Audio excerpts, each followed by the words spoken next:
L'aéroport Toulouse-Blagnac, le partenaire des entreprises du Grand Sud-Ouest, vous présente le Club Éco d'Objectif-News.tv.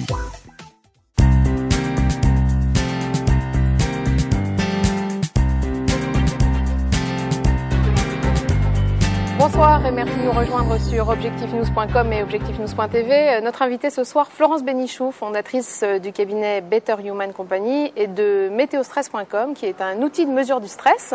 Vous allez nous expliquer tout ça, mais d'abord, vous venez de remporter un très important contrat avec l'entreprise Atos Origine. J'imagine que c'est une bonne nouvelle pour l'entreprise. De quoi s'agit-il exactement ? C'est une très bonne nouvelle, effectivement, puisque c'est le diagnostic, en fait,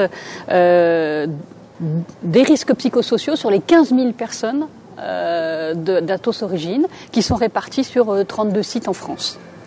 Donc c'est vrai que c'est une bonne nouvelle pour l'entreprise, ça fait effectivement une rentrée d'un très gros contrat. Nous avions déjà un certain nombre de clients de moindre importance, nous avons des clients d'une centaine de personnes, donc jusqu'à 15 000 personnes aujourd'hui. Et c'est vrai qu'avoir un gros client comme ça est une chose importante. J'imagine que ça sécurise l'activité de votre cabinet. Donc avec vous, on va parler de stress au travail, peut-être de ce nouveau terme burn-out dont on entend beaucoup parler. C'est le nouveau terme tendance quand on parle de stress. Vous êtes vous-même médecin, vous avez souhaité créer un cabinet précisément sur ce thème. Quels sont les risques aujourd'hui du stress dans les entreprises ? Est-ce que vous l'avez mesuré ?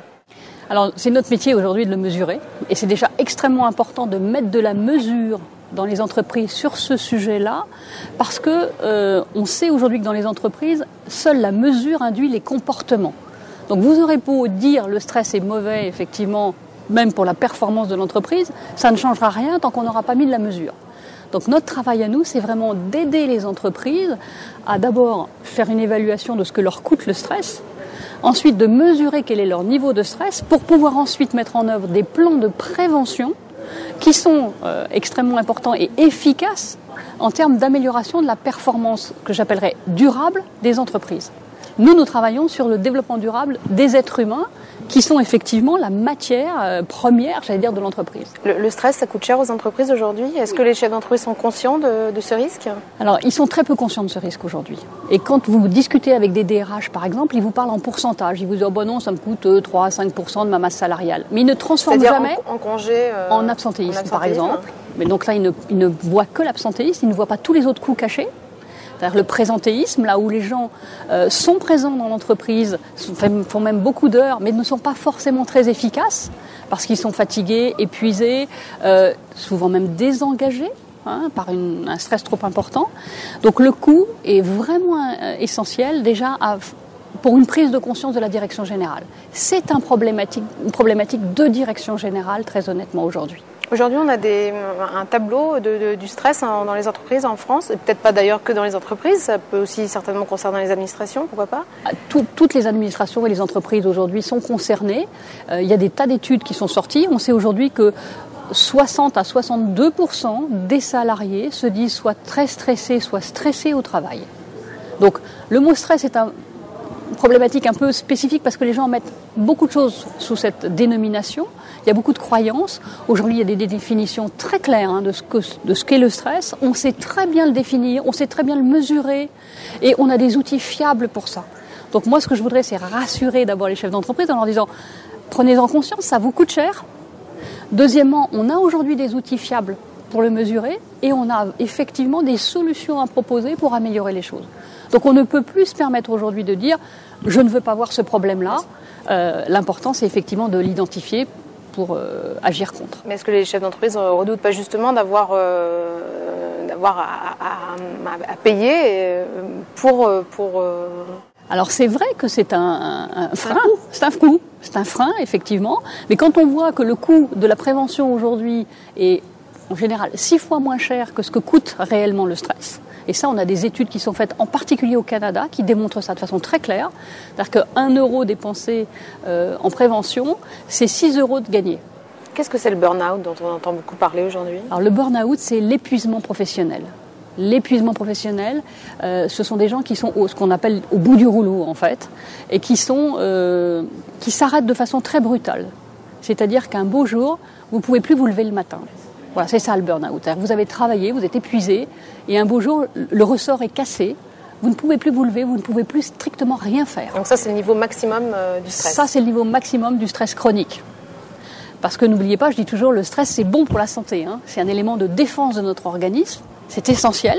Celui qui est toxique, celui qui est mauvais pour notre organisme, c'est véritablement le stress chronique, celui qui est permanent, celui qui est répétitif.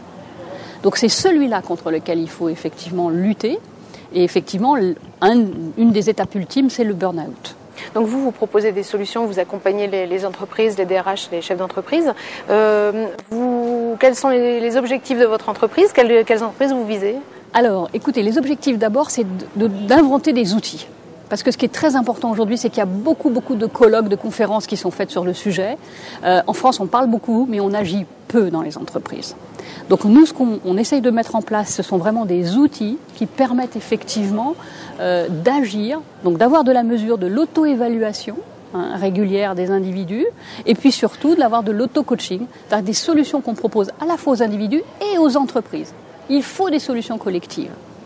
Parce qu'effectivement, on sait aujourd'hui que les causes réelles du stress sont très souvent au niveau de l'organisation du travail. Et vous, les entreprises que vous cherchez à atteindre, ce sont des PME, des grands groupes? Alors, ce sont plutôt des PME, disons, on a des chiffres démontrant que dans les entreprises de moins de 50 personnes, il y a moins cette pression, ce stress chronique, parce qu'en fait, il y a plus de liens, les gens se connaissent, ils se connaissent vraiment personnellement.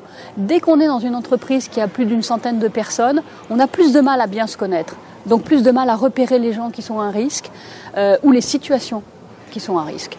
Donc là, c'est vraiment nous, on cherche plutôt des entreprises au-delà de 80 personnes, on va dire. Merci Florence Bénichou. Donc vous êtes fondatrice de Better Human Company et vous pouvez aller sur internet et regarder météostress.com. C'est cet outil de mesure du stress. D'ailleurs, vous nous aviez amené un casse de chantier, c'est la prévention du risque, c'est ça? Oui, l'idée c'était de dire au XXe siècle, on a mis 40 ans à mettre en œuvre les outils de la prévention de la santé physique. Aujourd'hui, le travail est beaucoup moins physique, il est plus mental. Et on souhaite, nous, avec Météostress, mettre en place les outils de la prévention de la santé mentale.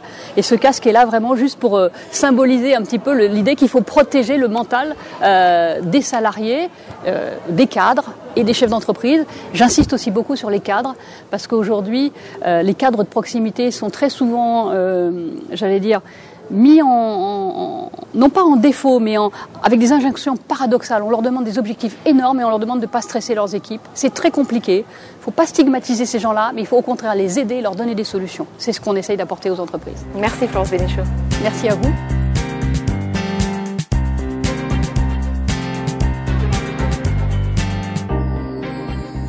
L'aéroport Toulouse-Blagnac, le partenaire des entreprises du Grand Sud-Ouest, vous présente le Club Éco d'Objectif News.tv.